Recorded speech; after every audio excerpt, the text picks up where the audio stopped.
Welcome back. All right, so I wanted to talk about four pretty fast starts we've seen in the East. I wasn't going to include Boston, and I thought, well, it is 9 wins in 10 games, and that's if they were 6-4, they wouldn't be on the board, but 9-1 is ridiculous. And so I wanted to look at Boston, New Jersey, Buffalo, and Philadelphia. New Jersey, Buffalo, and Philadelphia all missed the playoffs last year, and Boston was supposed to be, with their injuries and how besieged they were through them, it's supposed to be a lot weaker this year. That has not proven to be the case. So for Boston, we'll start off with them. They're first in the Atlantic. They are 9-1, so they're first in the East as well. 4.4 goals scored per game. They're allowing 2.6 goals per game. So pretty strong numbers there. Their power play is good, 24.3%. Their penalty kill is excellent at 94.6%. I think it was 93% going into last night's game, and it just gets better. 35.7 shots they're getting per game. They're allowing 31.7. So that's not bad. The shot differential is pretty good in their favor. The numbers are good. And if you look through their 10 starts, they win at Washington 5-2. They win at home against Arizona. That was a scary one, 6-3, but they did win it. Then they beat Florida 5-3, so they were 3-0 before they went to Ottawa and they lost 7-5. Now, that was a tough game, but I have to say Boston really locked it down after that. Because remember, they allowed 7 goals in that game, and yet their average is 2.6 against per game. So against Anaheim, they won in a shootout 2-1. It wasn't pretty, but they get the 2 points. Against Minnesota, they won in overtime 4-3. Against Dallas, they win 3-1. Against Detroit, they won 5-1. They went to Columbus and they won 4-0. And last night at Pittsburgh, of course, they were down 5-2 until they weren't, and they won 6-5 in overtime. Now, the comebacks are going to fade a bit as the season goes along. That's standard in the National Hockey League. The comebacks are more prominent early in the season. So Boston can't afford to get down like they did last night against Pittsburgh, not early and not by that many, but they survived it, right? And it's one of those learning experiences. Learning experiences are often, they come with challenges. So we look at their upcoming schedule. They go to New York and play against the Rangers. That should be a very good game. And then they're in Toronto against the Leafs. The storyline's right itself there. Then they come home. They play against St. Louis and Calgary. St. Louis is off to quite the rough start themselves. Calgary had the 5-1 start. They've lost their last couple of games. This could be an interesting month for them. Then the Bruins go to Buffalo, so that should be an excellent game between Boston and a surprisingly peppy and on the board Buffalo team. Then they come home to play against Vancouver, always one of my favorites. At home against Philadelphia, Chicago. Then they go to Tampa, play at Florida after that, come home and play against Carolina and against Tampa Bay. So they have 2 games against Tampa Bay this month. They have 13 games overall in the month of November. They are the least busy of the teams on the board. And, I mean, they have played one more game than Buffalo and Philly, so sure. But it's going to be very interesting to see with the Boston Bruins this month where things end up. It's not an awful schedule. It's a busy one. It's not an awful schedule. And Boston absolutely could maintain I will say, 110-point pace. Even though they're at 9-1 and their pace is ridiculously higher than that. I will say I could see them finishing with 110 points this season if this continues. So Pasternak's their leading scorer at 7 goals and 11 assists for 18 points. They have 9 players with 3 or more goals, which is impressive. Tells you they have a lot of scoring depth. Lindholm leads the way in plus-minus with a +9, which again, we're early enough in the season that I think the plus-minus does indicate who's playing well defensively. They are missing Charlie McAvoy. And that's a big deal. Like Charlie McAvoy being out of the lineup. This is where picking up Hampus Lindholm looks brilliant at this stage because Lindholm has 11 points in those 10 games. And Olmark's been the starter thus far with a 7-0 record, .932 save percentage. So Olmark's been very good, and that .932 is even after the Pittsburgh Penguins solving him 5 times last night. So the overall numbers have been good for Boston, and we'll see if they continue to be good. So New Jersey, 7-3 to start the season. They're scoring 3.6 goals per game. They're allowing 2.5 goals against per game. Their power play is clicking at a 22.2% rate, which is third on the board overall behind Boston and Buffalo, but still ahead of Philly. Their penalty kill, 88.2%, which is only behind Boston. They're first in the Metro. Their shot differential is ridiculous. 39.1 shots per game. They're allowing 21.8 shots per game. So, yeah, New Jersey's playing pretty well. So they started the season poorly, is the ironic part. They lose at Philadelphia 5-2, and then they lost at home against Detroit 5-2. Remember, fire Lindy, fire Lindy, gotta fire Lindy, and then they win 7 out of 8, as if they fired him. They won against Anaheim at home. That was a 4-2 win. They go to New York, beat the Islanders 4-1. Came back home, beat San Jose 2-1. So Anaheim and San Jose, I mean, they're teams you should beat, if you're going to be in the playoffs. But again, you have the schedule you're dealt. And then they lost again at home against Washington 6-3 before going to Detroit and beating them 6-2. Interesting night there. And then they beat the Colorado Avalanche in New Jersey 1-0. They also destroyed Columbus on Sunday 7-1. They won by 6 goals. And then last night they go to Vancouver and they win 5-2. Now, beating Vancouver, a lot of teams have done that this year. This is why when I see people make the comment of, well, Shannon hates this team because they hate Vancouver, I would hate everybody. So the upcoming schedule, they go to Alberta next, Edmonton, then Calgary. So that's going to be very telling, right? If they get 2 points, so if they beat Edmonton or Calgary, that goes to their benefit because Calgary should be kind of mad with the way things are going lately. And Edmonton's firing on all cylinders. Offensively, we'll see if those shots against come up a little bit. Then they're at home against Calgary. A weird home and home. A couple of days off in between there. Then they're at home against Ottawa and Arizona. So those are winnable games there, Ottawa and Arizona. But Arizona proves you have to work for it. Look at last night's game against Florida as an example. They can bite you. Then they go to Montreal, they go to Toronto, they go to Ottawa. So I hope for fans of the Devils, you like seeing games against Canadian teams.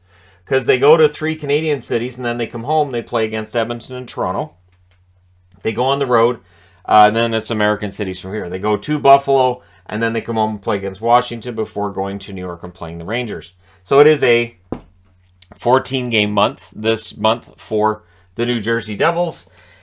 And I kind of like the schedule. I mean, they've got the one against Arizona. They've got Ottawa. There's a couple of games against Toronto. We've seen how vulnerable Toronto can be in early season results. And the game against Buffalo, against team on the board here. Yeah, it should be a very interesting month for the New Jersey Devils. I do think this is sustainable. The one thing that to me is not, the 3.6 goals per game, that should come down. The shot differential is absolutely ridiculous. I don't think it's going to stay there. Jesper Bratt, 4 goals, 12 assists, 16 points. He has a point in every game they've played thus far. If he gets a point in Edmonton, then he sets a new team record with 11 straight games with a point to start the season. There are 6 players with 3 or more goals, and I think the scoring depth is decent. And scoring depth is important to highlight because very often teams that make the playoffs are the ones that have that depth, and the ones that miss are the ones that don't. Marino and Graves are both leading the way at +8. Marino's been an absolute revelation for the New Jersey Devils. Like, they are thrilled with him. And you look at the slow start for the Penguins, and on some level it's, well, did they mess around with the blue line a little too much in Pittsburgh? They are missing Palat right now in New Jersey. We know he's going to be out for quite some time, right? Their record without Palat's been good, though. Blackwood is still technically the starter, although I think Vanacek's pushing him. Blackwood's numbers aren't great at 4-2 and an .879 save percentage, but I expect that save percentage to come up, and I would think that he's still probably going to be the starter, although it'll be close. Like, I think if Blackwood plays more than 50 games, I'll be surprised. It'll probably be more of like a 48-34 split, something along those lines. But I don't think Devils fans are going to care as long as the Devils get back to the playoffs for the first time in a while. Now, Buffalo at 6-3. They're scoring 4.11 goals per game. They're allowing 2.78. It's been kind of crazy watching their games. Their power play, 23.5%. Their penalty kill, 79.3%. They're second in the Atlantic, right behind Boston there. They're getting 33.1 shots per game. They're allowing 32.9. So that's as close to even as we get. And then we'll get to Philly and their ridiculous numbers after that. They won at home against Ottawa 4-1, which was a disappointing start for Ottawa, really. Then they lost against Florida 4-3 before the great road trip. They win in Edmonton 4-2. They win in Calgary 6-3. They win in Vancouver 5-1, and then they went straight home. They didn't. They went to Seattle and lost 5-1, but these things can happen. Then they lost against Montreal at home 3-2, leaving you to wonder, well, wait, now they lost against Seattle and Montreal. Which team is the real Buffalo Sabres? Well, they won against Chicago 4-3 in overtime, and then they decimated the Detroit Red Wings on Halloween 8-3. So I'm not sure. Like, they're really kind of all over the place, and I think the upcoming schedule is going to give us a really good idea for where they're at. The next 3 games in particular. They're at home against Pittsburgh, who should be angry tonight, right? Then they go to Carolina. Then they're in Tampa Bay. So those 3 games to me will give us a really good idea for where they're at. Carolina and Tampa Bay aren't easy teams to defeat. Tampa Bay seems to be rounding into form. That win over Ottawa last night, the score wouldn't tell you that they were really the better team through most of that game. The score stayed close because, well, Ottawa seemed to find the exact right moment to get a goal here and there. But then they come home.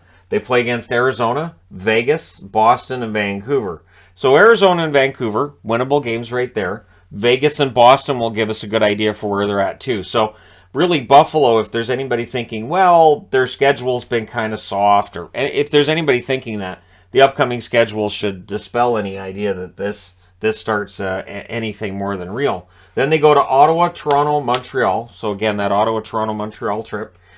Same trip as being taken here, just in a different order. Then they come home, they play against St. Louis, New Jersey, and Tampa Bay before finishing the month with a game in Detroit. So they will meet Detroit yet again. They have 14 games in November, so same number as New Jersey. And it is a challenging schedule, really. When you look at it, they have the 2 games against Tampa. They have the game against Vegas, the game against Boston. And St. Louis should get tougher. Pittsburgh, Carolina. This is going to be a fun month to watch for Sabres fans. The Buffalo Sabres did have a remarkable start to a season not that long ago. They were not able to maintain it. It was one that just, it wasn't something they could maintain. This one feels a little stronger than that one did. But Darlene with 6 goals, 6 assists. Of course, he started the season with 5 straight games with a goal. And 5 players on this team have 3 or more goals. Which tells you, and just looking at their scoring depth, it does seem like they're a little more top-heavy than either New Jersey or Boston. But I don't know how bad that's going to be if the guys at the top are scoring at the rate that they are and if they keep that up, right? Darlene also leads the way with a +9. So Rasmus Dahlin is, to this point, one of the contenders for the Norris Trophy. I think this year's Norris Trophy is going to be very hotly contested. They are missing Samuelsson. But in missing Samuelsson, it doesn't look like it's really affected them negatively with goals against to this point. So we'll see if that continues to be the case. That being said, Comrie at this stage is still the starter at 3-3 and a .902 save percentage. And I say still at this point because Anderson's numbers are remarkably better than Comrie's. And if you look at the fact Comrie's 3-3, the team's 6-3, that tells you that Anderson is 3-0. So we'll see if Comrie remains as the starter, or if they start giving more action to Craig Anderson at this stage in his career. So yeah, Buffalo I think is maintainable. I'm a little more confident in the New Jersey and Boston schedules for this month working to their favor, but we'll see how Buffalo does. Then you get to Philly. And it feels like Philly things have started to kind of fall off the rails. But I wanted to have them on the board anyways because it's still a really good story to this stage. They're 5-2-2 on the season. Their goals for and against are quite different than the teams above them here. Only scoring at 2.67 goals per game. They're allowing 2.44 goals per game. Their power play, the worst on the board at 19.4%. Their penalty kill, 82.8%, which is actually better than Buffalo's. They're the number 1 wild card right now. But there's a lot of teams tied with those 12 points. And what's interesting is their shots, they're getting 26.4 shots per game. They're allowing 35.9. So this is a team that is not controlling games, really, and yet they get a point last night. Why? Well, there's a really obvious reason why, and his name's Carter Hart, but that's saved for the last year. They started the season with a 3-game winning streak, all of them at home. They beat New Jersey 5-2, Vancouver 3-2, and Tampa Bay 3-2. Which at the start of the season, you would look at that and say, well, the win over Tampa's nice, but New Jersey and Vancouver, right? Even though Vancouver had great expectations, New Jersey really didn't have much there. They've proved everybody wrong. Then they go to Florida. They lose 4-3. They come home. They play against Nashville. They win 3-1. And then the next day they lost 3-0 against San Jose. And I think those two games really encapsulate how unpredictable Philadelphia is. That on the one day they beat Nashville in pretty impressive fashion, and then the next day they came out flat against the Sharks. Then they win against Florida 4-3. So again, that unpredictability is there. Their last two games have been overtime setbacks. First against Carolina 4-3, a game that they could have won, almost won, but didn't. And then last night it's a 1-0 shutout loss against the New York Rangers, which will drag down their goals against and their goals for, obviously. And so yeah, this is a team that it looks like could be teetering on the edge. They've only won one of their last four, right? Since winning 3 in a row, they've been 2-2-2. So it looks like they're kind of falling off. Well, the upcoming schedule will give us a good idea. They're going on the road to play against Toronto and Ottawa, now that their road trip had already started against the Rangers last night. Then they come home, they play against St. Louis, head out on the road, play Columbus, come home and play against Ottawa and Dallas. So those are going to be interesting tests. Go to Columbus again, so they have 2 games against Columbus on the road this month. Columbus isn't playing well, but Columbus is also underachieving, right? So while we can agree that this record for Philadelphia right now is unexpectedly good, Columbus is unexpectedly bad. Those two may very well gravitate towards one another, Columbus getting better and dragging down Philadelphia in the process. Then they go to Boston, Montreal. Before they come home, they play against Calgary. So Calgary's going to be seen by almost every team on this board. Yep, the only team that doesn't see Calgary this month is Buffalo, and Buffalo already beat them. And then they go to Washington. They play at home against Pittsburgh. They go to New York to play against the Islanders before coming home to play against the Islanders. So the back-to-backs against the Islanders should be interesting. The games against Columbus as well. This is not an awful schedule by any stretch, but it's a busy one. 15 games in the month of November. So while it's not like you look at this as a daunting task, I mean, outside of Boston, they're all winnable games. Even, Calgary's really, start off pretty well, but it's a home game against Calgary. Unless Calgary is the Road Warriors this year that they were last year. Kevin Hayes is the leading scorer with a goal and 9 assists. There hasn't really been anybody. I mean, Konechny's done well with 4 goals, 5 assists so far. But there hasn't really been a superstar player yet for them other than their goaltender. They have 2 players with 3 or more goals. So and that's not surprising considering they're scoring less than the other teams on the board, right? James Van Riemsdyk still leads this team in plus-minus with a +5. At +3, we have Provorov, DeAngelo, and Sedlak. Sedlak's been a good addition. He has fit in pretty darn well. And DeAngelo, again, as long as he's, behaving and doing what he's got to do on the ice, and all the off-ice stuff is not a problem or a distraction, Tony DeAngelo's a pretty good player. They are missing Sean Couturier, and that is a pretty big piece that's missing from the Philadelphia Flyers, which makes it more remarkable that they've started off pretty well. But Carter Hart would show you why. You look at his numbers, he's 5-0-2 on the season, .943 save percentage. So his save percentage better than Ullmark's, way ahead of either Blackwood or Comrie. And that's the one factor that might keep Philadelphia in the hunt. So while their record is starting to kind of fall off, the reality is they're still not allowing very many goals. And that's because Carter Hart's in the net. Now tonight, I would think that since it's a back-to-back for them, that they would start Sandstrom. Sandstrom does not have a win in the National Hockey League. That's the other thing. Sandstrom's played 2 games. Those are the 2 regulation losses for Philly. So, right? And so we'll see if that continues for them tonight. If Sandstrom loses this game in regulation, one video I've been wanting to do and don't have enough to do a big board on is which teams are getting hurt by backup goaltenders, which teams are in need of an upgrade, and which teams have really good tandems, that kind of thing. So look for that at some point soon. But anyways, there you go. Let me know your thoughts. The one question is, can all 4 of these teams end up in the playoffs? Who drops out? And I would use as a, for instance, right now Florida's below the playoff line. I don't expect them to stay there. So somebody's going to have to make room for them. Will it be one of these teams? Let me know your thoughts. Don't forget to hit like and subscribe. If you're browsing your way through, you just happened upon this video. Thank you guys so much for all your support. I will talk to you again soon.